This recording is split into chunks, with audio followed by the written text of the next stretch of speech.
سرخط مهمترین خبرها: دو مسجد را در شهر ترسونزاده آتش زدند.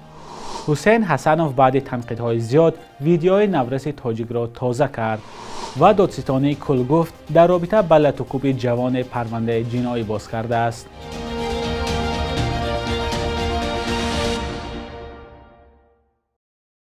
درود بینندگان عزیز، با آخرین خبرهای تاجیکستان و جهان در خدمت شما هستیم. امروز 2 می سال 2023 است. مقامات تاجیکستان گفتند یک شخص گرفتار بیماری روحی دو مسجد را در شهر ترسونزاده آتش زده است. سوختار دو مسجد در دهه‌های زیارت تود و سنقلعه روز 28 اپریل رخ داده. کمیته دین روز 1 می جزئیات آن را نشر کرد. به نوشته مجله دین و جامعه نشریه کمیته دینی تاجیکستان، در حادثه 3 روز پیش بینای مسجد 5 وقته دهه زیارت تود به پررگی سوخته، بینای مسجد 5 وقته دهه سنقلعه باشد قسما ضرر دیده است. با گفته منبع ساکن 32 ساله شهر ترسونزاده که بیماری روحی بود، بنابر سبب خروج بیماریش مسجدها را آتش زده است. پدر این مرد به مقامات گفته است پسر بیمارش در خانه نگهداری میشد، ولی او از خانه فرار کرده مسجدها را آتش زد. مقامات میگویند مرد بیمار را در بیمارخانه کسلی‌های روحی واقع در ناحیه رودکی بستری کردند. حسین حسنوف یا گوسین گسنوف، بلاگر آذری اصل، بعد تنقیدهای زیاد نوار ترسیدن یک نورس تاجیک را از صحیفه‌اش در اینستاگرام پاک کرد. این نوار که بیش از 6 میلیون بیننده آورده بود، با موج تند تنقیدها از تاجیکستان روبرو شد. در نواری که حسین حسنوف 2 روز پیش پخش کرد، دیده می شود که یک نورس ظاهرا تاجیکستانی از درون بلاگر ترسیده می گریزد. درون نوار برداری حسین حسنوف باشد این نورس را دنبال می کند و او چند مرتبه به زمین می افتد. دیده می شد که نورس از درون ترسیده است. بسیاری ها در شبکه‌های اجتماعی در تاجیکستان از این کار بلاگر آذری تبار روسیه به خصوص ترساندن یک نورس انتقاد کردند. کی بودن این نورس معلوم نیست، ولی از نوشته حسین حسنوف فهمیده می شد که نوار در یکی از منطقه‌های تاجیکستان ثبت شده است. اما شب گذشته حسین حسنوف این نوار را از صفحه‌اش در اینستاگرام پاک کرد. سفر این بلاگر آذری اصلی روسیه به تاجیکستان و پیشوازگیری پرشکوه او این روزها موضوع اساسی بحث در شبکه‌های اجتماعی در تاجیکستان است.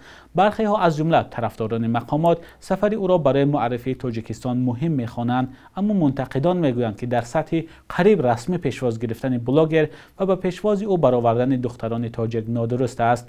بینندگان عزیز، شما در این باره چه نظر دارید؟ می توانید در زیر این برنامه نویسید. مرکز فرهنگی باختر دوشنبه نخستین کنسرت آوازخوان‌ها را با سبک نوی سرودخوانی با نام جاز مقام برگزار کرد. این کنسرت که با سرمایه‌گذاری کشورهای غربی برگزار شد، تعداد زیادی هواداران را گردی هم آورد و انتظار می رود که چنین سبک آوازخوانی منجر به توجه بیشتر جوانان تاجیک با آوازخوانی سنتی سبب خواهد شد. مبتکران این امر قصد دارند در آینده سبک آوازخوانی جاز فلک را نیز رایج سازند. همکارانم امیر عیسوی و اسکندر فیروز در این چاره‌بینی شرکت کرده این گزارش را آماده کردند.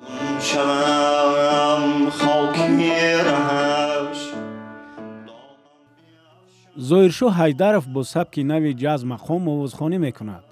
جاز مقام از اسلوب سنتی سرودخوانی تاجیکی 6 مقام و عنصرهای جاز الهام گرفته است. که ما همون ضرب‌های 6 مقام، همون ترانه‌های 6 مقام رو استفاده بردیم و یک قالب شکنی و یک دیدی نو، یعنی یک وقتی که سرود را گوش میکنید یعنی فوندامنتی اساسی اساساً همون لحن‌های جاز، همون اکوردهایی که میگیرند اون دیده میشود و یعنی طرز سراییدن ما همون صفر تاجیکی و تکیه به همون ناله و همون کشش‌های 6 مقام و این چیز از طرف دوستداران جاز بسیار خوب پذیرفته شد.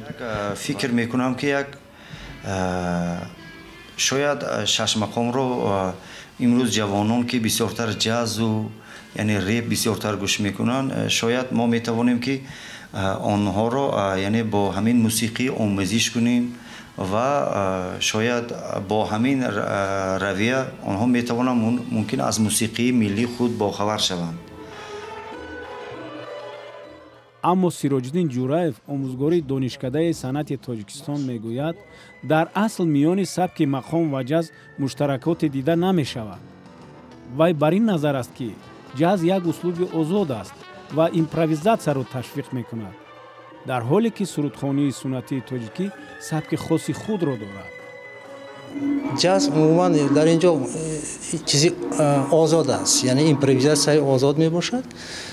در همین پرده های معین شده اینا میتونن ایمپروویزاسیون کنن. مقام از جاز تماما فرق میکنه. در جاز مثلا یک پرده معین فقط ایمپروویزاسیون بسیارتر آزاد یعنی اجرا کردن. در مقام البته قاعده قانون‌های خودش است. مسئولین نشست خبری جشنواره موسیقی اتنا جاز گفتند که ریشه‌های این دو سبک عنعنه‌های مردمی دارند.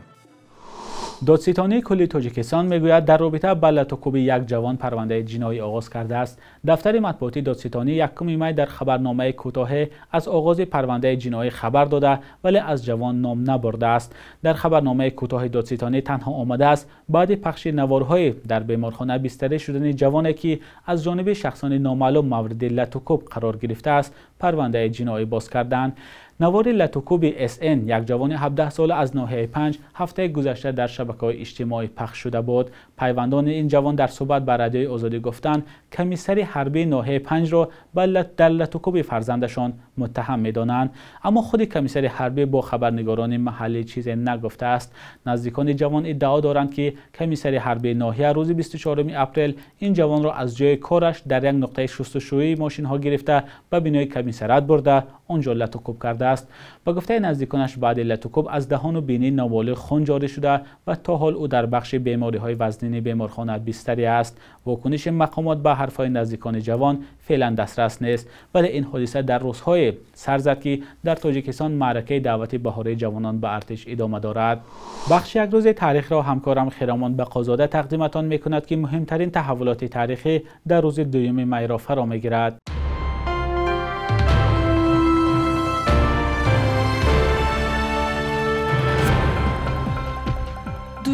سال 1903 کامل یورمادов тавallud шудааст ки дар ташаккули мактаби синамои тоҷикистон ва ӯзбекистон нақши муҳим мебозидааст.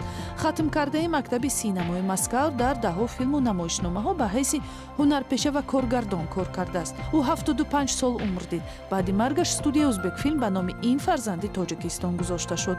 сабаби рафтанашро аз тоҷикистон таърихнигорон ба озурдагӣ аз раҳбарияти вақти кишвар рабт медиҳанд.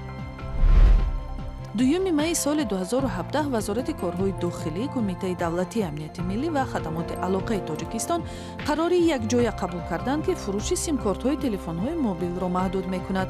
ба шаҳрвандони тоҷикистон доштани танҳо як симкорт аз як ширкати мобилӣ иҷоза шуд ва дар сурати зарурат симкорти дуюмро танҳо аз ширкати дигари мобилӣ ва бар асоси шиносномаҳои миллӣ ба даст овардан иҷоза доданд.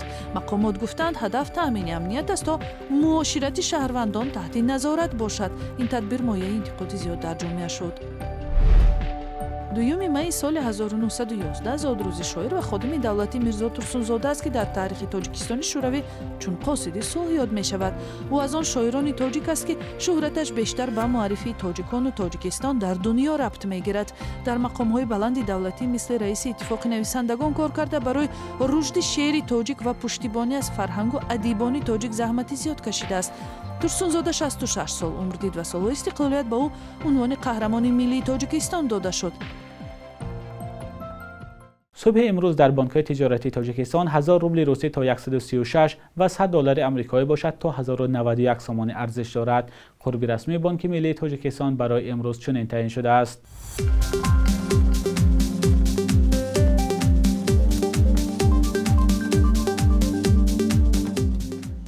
بینندگان عزیز، به پایان برنامه نوید بامدادی رسیده. ممنون از همراهیتان.